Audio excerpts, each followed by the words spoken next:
अस्सलाम वालेकुम। Tenth class कल हमने एक्सरसाइज नंबर 3.4 क्वेश्चन नंबर 2 के पहले 5 पार्ट किए थे। आज हम इसके 6 से लेकर 9 तक 4 पार्ट करेंगे। इनमें से 2 पार्ट मैं हल कर दूंगा और बाकी 2 आपने होमवर्क में करने हैं। तो करते हैं ये बेटा, इसमें यह है कि सॉल्व लिखा हुआ है, 2 टर्म्स ऊपर हैं 2 नीचे हैं, तो इनको हमने हल करना है। आपने इसको एज इट लिख लिया नीचे और इस पे कंपोनेंट और डिवाइडेंड थ्योरम लगाना है। बेटा ब्रैकेटें पहले से मौजूद हैं, इसलिए आपने अब स्क्वायर ब्रैकेट यूज़ करनी है, यानी कि ऊपर वाली टर्म्स है स्क्वायर ब्रैकेट में, फिर प्लस नीचे वाली टर्म्स है स्क्वायर ब्रैकेट में। मेथड वही है कि ऊपर वाली टर्म प्लस नीचे वाली टर्म, फिर ऊपर वाली टर्म माइनस नीचे वाली टर्म, यानी कि जो हम ऊपर लिख लेंगे सारा कुछ वही नीचे लिखना है, सिर्फ ब्रैकेट के बाहर वाला साइन चेंज होगा, ऊपर प्लस नीचे माइनस। तो इस तरफ भी बेटा 12 नीचे 13 है, तो 12 प्लस 13 12 माइनस 13 आ जाएगा। तो अब बेटा ब्रैकेटें ख़त्म करते हैं, ऊपर तो कोई फ़र्क नहीं आएगा, लेकिन नीचे जब ब्रैकेटें ख़त्म करेंगे तो नीचे ये माइनस है, तो ये वाला साइन है जो ब्रैकेट 2 ब्रैकेटों के दरमियान, ये चेंज हो जाएगा क्योंकि स्क्वायर ब्रैकेट ख़त्म की है। तो बेटा ये साइन चेंज, ऊपर दूसरी और चौथी टर्म कैंसिल, नीचे पहली और तीसरी कैंसिल। अब बेटा नेक्स्ट क्या होगा, ये एक ब्रैकेट और एक ये ब्रैकेट, ये बन जाएगा 2 इंटू एक्स माइनस 2, यानी कि 2 ब्रैकेटें x माइनस 2 की, एक ब्रैकेट ये और एक ये, यानी कि 2 ब्रैकेटें x माइनस 2 स्क्वायर की, और फिर माइनस x माइनस 4 का स्क्वायर और माइनस x माइनस 4 का स्क्वायर। इसका मतलब माइनस 2 ब्रैकेटें हैं x माइनस 4 के स्क्वायर की, यानी कि यहाँ पर भी माइनस 2 आएगा क्योंकि 2 माइनस की है। अब इस तरफ आए तो 25 माइनस 1, ये बेटा ऊपर वाला 2 नीचे वाले 2 से कैंसिल, ये माइनस इस माइनस से कैंसिल, क्योंकि ये माइनस नीचे है, जब दूसरी तरफ जाएगा तो ऊपर जाएगा, ऊपर वाला माइनस नीचे वाले से कैंसिल हो जाता है, तो यहीं पे कैंसिल, ये माइनस इस माइनस से कैंसिल, जहाँ पर हमारे पास ये टर्म्स बच गई। अब बेटा ये सवाल बिल्कुल सादा हो चुका है। अब इसके ऊपर स्क्वायर है, हमने x की वैल्यू मालूम करनी है, तो दोनों तरफ स्क्वायर रूट ले लें, taking square root on both side. हमने स्क्वायर रूट ले लिया तो इधर से स्क्वायर कैंसिल हो जाएंगे और इधर प्लस माइनस आ जाएगा, प्लस माइनस 5, 25 का स्क्वायर रूट 5 होता है। तो जब भी स्क्वायर रूट लें तो बेटा प्लस माइनस साथ लगता है, जैसे वो 9th क्लास में मार्ड वाले क्वेश्चंस में करते थे, या एक्सरसाइज 1.4। तो बेटा एक दफ़ा फिर इसको प्लस के साथ हल करना है और एक दफ़ा माइनस के साथ, यानी कि एक दफ़ा ये प्लस 5 के साथ, एक दफ़ा माइनस 5।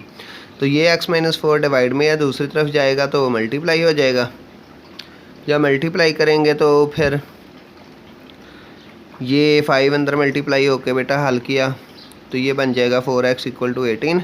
इनको कट किया तो x इक्वल टू 9/2, 18/4 को कट किए करें तो 9/2। इधर भी -4 के साथ हल किया तो बेटा 6x इक्वल टू 22, इसको कट किया तो 11/33।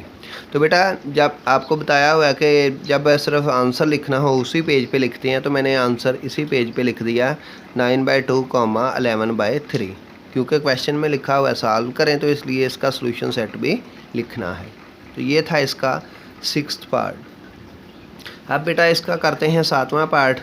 इसमें पहले से स्क्वायर रूट मौजूद है, तो क्या करेंगे, वही मेथड है। एक दफ़ा इधर नीचे 2 के नीचे कुछ नहीं है, कंपोनेंट और डिवाइडेंड थ्योरम के लिए बेटा 2 टर्म्स का होना ज़रूरी है, तो इसलिए 2 के नीचे हमने 1 लिख लिया, क्योंकि आपको बताया हुआ है हर नंबर के नीचे जहाँ कुछ ना हो 1 होता है, तो ये 1 हमने खुद से लिखा है। अब उसी तरीके से ऊपर वाली टर्म्स प्लस नीचे वाली टर्म्स, ये 2 ऊपर वाली हैं प्लस नीचे वाली टर्म्स, फिर ऊपर वाली टर्म माइनस नीचे वाली टर्म्स। तो बेटा ब्रैकेटें जब ख़त्म करेंगे स्क्वायर ब्रैकेटें, तो ऊपर तो कोई फ़र्क नहीं पड़ेगा, लेकिन नीचे ये माइनस वाला साइन है चेंज हो जाएगा, ऊपर ये कैंसिल, नीचे ये कैंसिल।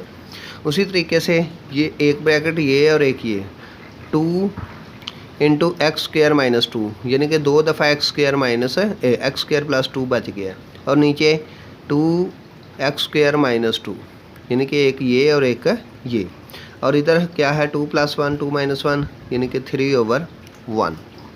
ये 2 से कैंसिल, बाकी ये टर्म्स बच गई। अब जब इस सवाल में कंपोनेंट और डिवाइडेंड थ्योरम लगाया था तो ऊपर स्क्वायर था तो स्क्वायर रूट लिया था, लेकिन जब इस क्वेश्चन में बेटा अब कंपोनेंट और डिवाइडेंड थ्योरम लगाया तो ऊपर स्क्वायर रूट बचा है। जब स्क्वायर रूट बचेगा तो स्क्वायर रूट को ख़त्म करने के लिए बेटा स्क्वायर लेना पड़ेगा, taking square on both side.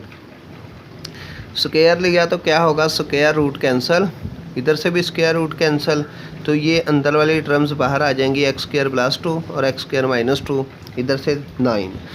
याद रखें जब स्क्वायर लें फिर प्लस माइनस नहीं लगता, स्क्वायर रूट लें तो तब प्लस माइनस लगता है। तो बेटा आप एक ही आंसर आएगा क्योंकि प्लस माइनस तो नहीं लगा, इसी को दोनों तरफ हल कर लें। बेटा ये टर्म डिवाइड हो रही है, इधर नीचे 1 लिख लिया, क्रॉस मल्टीप्लाई कर दें, ये 1 इसके साथ और 9 इसके साथ, इनको अंदर मल्टीप्लाई किया तो बेटा एक्स स्क्वायर का आंसर 5 पहले बना 20/8, इसको कट किया 5/2। तो अब हमने एक्स का आंसर मालूम करना है, तो एक्स का आंसर मालूम करना है तो स्क्वायर है, स्क्वायर रूट ले लें, स्क्वायर रूट लिया तो इसका आंसर ऊपर से स्क्वायर रूट का साइन अब तो ख़त्म नहीं हो सकता 5/2 के, लेकिन साथ प्लस माइनस का साइन है लाजमी लगेगा। तो यही हमारा सोल्यूशन सेट है, ऊपर स्क्वायर रूट 5/2 सारे का स्क्वायर रूट है, साथ प्लस माइनस। तो बेटा 2 पार्ट मैंने हल कर दिए हैं, अब 8वां और 9वां आप लोगों ने हल करने हैं। इसका 8वां पार्ट देख लें, हिंट। 8वां तो बेटा इसी तरह का है जैसा ही ये है, 7वें जैसा। आपने कंपोनेंट और डिवाइडेंड थ्योरम लगाना है, उसके बाद बेटा आप लोगों ने क्या करना है कि इसका दोनों तरफ स्क्वायर ले लेना है और एंड पे आपने स्क्वायर रूट लेना है। 9 वाला क्वेश्चन ज़रा गौर से देख लें, इसमें बेटा क्यूब है। जब आप कंपोनेंट और डिवाइडेंड थ्योरम लगाएंगे तो यहाँ पर जैसे ये 6वां था, इसमें स्क्वायर के बजाय क्यूब रह जाएगा ऊपर। तो जब क्यूब है तो उसको ख़त्म करने के लिए दोनों तरफ क्यूब रूट लेना है। क्यूब रूट मीन इस तरह का बेटा, स्क्वायर रूट तो ये है, क्यूब के लिए इंडेक्स में 3 लिखना पड़ता है, तो दोनों तरफ बेटा आपने इस तरह का क्यूब रूट लेना है। और जब क्यूब रूट लें तो बेटा फिर आपने देखना होता है कि जो भी इधर नंबर बने, सपोज इधर 125 बना है तो ये किस नंबर का क्यूब रूट है, कैलकुलेटर के ऊपर सहूलत मौजूद होती है, यानी कि किस नंबर को 3 टाइम्स मल्टीप्लाई करें तो सपोज ये अगर 125 है तो 125 बने। तो बेटा जब क्यूब रूट लें फिर प्लस माइनस तब भी साथ नहीं लगता। अगर ये नंबर प्लस का है तो क्यूब रूट के बाद प्लस का ही बाहर आएगा, और अगर ये नंबर माइनस का है तो क्यूब रूट के बाहर माइनस का ही लिखेंगे, यानी कि प्लस माइनस नहीं लिखेंगे। अगर प्लस सादा लिखेंगे, अगर प्लस है तो प्लस का नंबर बाहर लिख देंगे, और अगर अंदर माइनस है तो ये माइनस का नंबर इधर लिख देंगे। तो ये आपने देखना है 8वें और 9वें में। 8वां तो सादा ही है, 9वें में सिर्फ ये ध्यान रखना है। तो ये बेटा क्वेश्चन नंबर 2 के 9 पार्ट बेटा वेरी इंपॉर्टेंट थे, आज हमने ये कंप्लीट कर लिए हैं। इन्हीं में से मैक्सिमम 90% बेटा बोर्ड में क्वेश्चन आता है 4 नंबर का। तो ओके बेटा, खुदा हाफिज़।